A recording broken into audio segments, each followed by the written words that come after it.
Bonjour Monsieur Soral. Je voulais savoir si vous aviez un avis sur le phénomène MGTOW.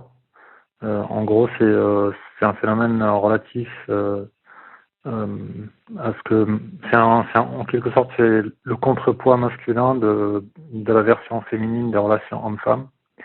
On voit beaucoup ce genre de mouvements alternatifs qui se développent en ce moment et qui disent en gros qu'il faut se couper un petit peu des relations hommes-femmes traditionnelles et d'aller dans un sens d'indépendance des hommes et de rejeter ce mode de relation. Qu'est-ce que vous en pensez et est-ce que vous avez des conseils à donner à ce niveau? Merci à vous, force et honneur. Bah déjà, dans la voix du monsieur, on sent, on sent une souffrance. Et effectivement, je crois ressentir pourquoi cette question l'intéresse. Il est évident que ce mouvement-là, qui est très présent aux États-Unis, qui sont toujours une avant-garde de l'Occident, et en général, ce qui se passe aux États-Unis finit toujours par nous arriver avec quelques temps de décalage, est une réaction au féminisme qui est devenu quelque chose d'hyper agressif, d'hyper hystérique et de plus en plus éloigné de la réalité. Hein. On est rentré dans la phase du féminisme délirant. Après, la question effectivement qu'on peut se poser, c'est en quoi ce féminisme délirant est utile à la domination oligarchique, puisqu'effectivement, il ne semble pas que les instances politiques dirigeantes luttent contre ce phénomène aberrant, mais le favorisent, sans doute pour amener les gens sur des pistes de fausse conscience, donc de soumission, etc. Hein. Ça fait partie de mes sujets. Alors, effectivement, il y a des mouvements en ce moment. Hein. Alors quand dit le monsieur fait un contresens en disant s'éloigner des schémas traditionnels. Justement, c'est pas s'éloigner des schémas traditionnels, c'est s'éloigner du schéma moderne imposé, ultra féministe, qui a complètement rompu avec les schémas traditionnels des rapports hommes-femmes.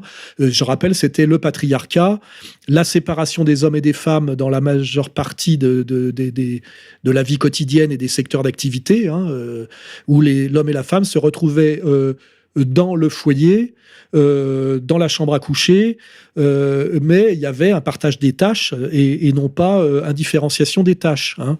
Et sans doute que ce partage des tâches et ces différences de tâches correspondaient et prolongeaient des différences radicales qui sont, je rappelle, des différences biologico-organiques qui génèrent des différences psychologico-affectives qui elles-mêmes doivent être considérées par l'économico-social, hein, pour ne pas produire de choses trop violentes, trop dysfonctionnelles, trop aberrantes, voilà.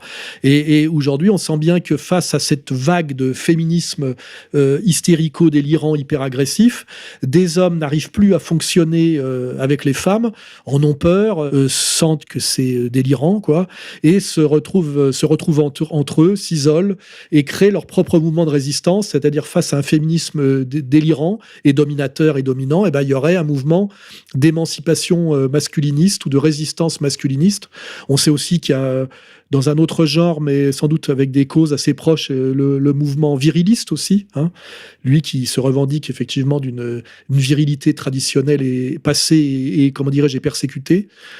Donc, ce mouvement est un symptôme d'une crise occidentale assez grave et assez triste, puisque je rappelle qu'à l'origine du monde, il n'y a ni la femme ni l'homme séparés, mais il y a le couple. C'est-à-dire que si l'homme et la femme cessent de fonctionner ensemble et donc de s'accoupler, l'humanité disparaît au stade actuel de la maîtrise technique. Là, il faudrait parler avec monsieur Alexandre.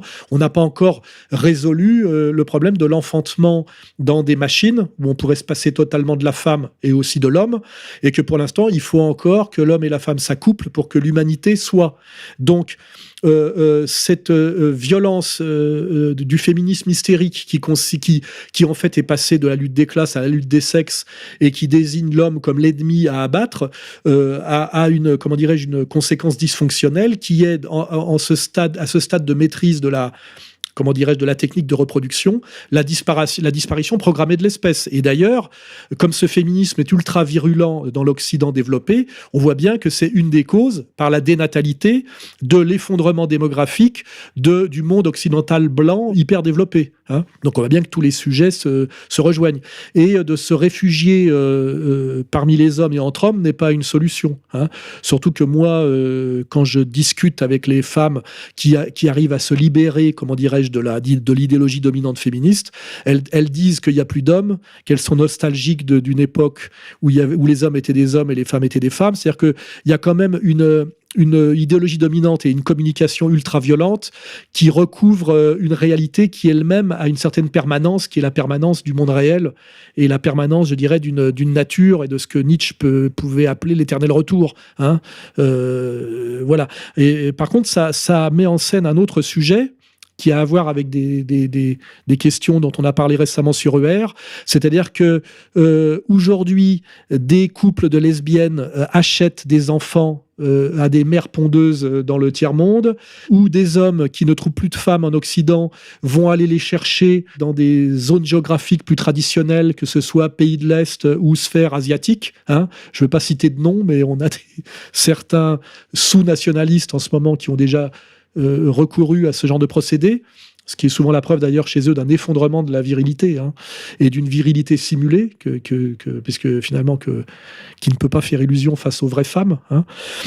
Donc tous ces sujets-là s'interpénètrent. Et j'engage ce monsieur à essayer de renouer avec les vraies femmes, et pour cela de renouer sans complexe avec sa vraie masculinité. Et je rappellerai que les femmes aiment les hommes, hein, que ça n'a jamais changé, et que malheureusement c'est la société et le pouvoir médiatique aujourd'hui qui joue un jeu très très pervers, totalement dysfonctionnel et malsain, et qui sans doute peut s'expliquer à un niveau supérieur comme stratégie de soumission en période de crise économique et donc de crise sociale aggravée. Et ça, c'est toute l'analyse que je fais depuis des années. Donc j'engage ce monsieur à lire plusieurs de mes ouvrages, notamment Vers la féminisation, Sociologie du dragueur, Misère du désir, où quand même je me suis attelé à ces sujets-là dès la fin des années 80. Voilà. Donc là, je fais une petite publicité. Lisez mes livres sur le sujet, ça vous aidera.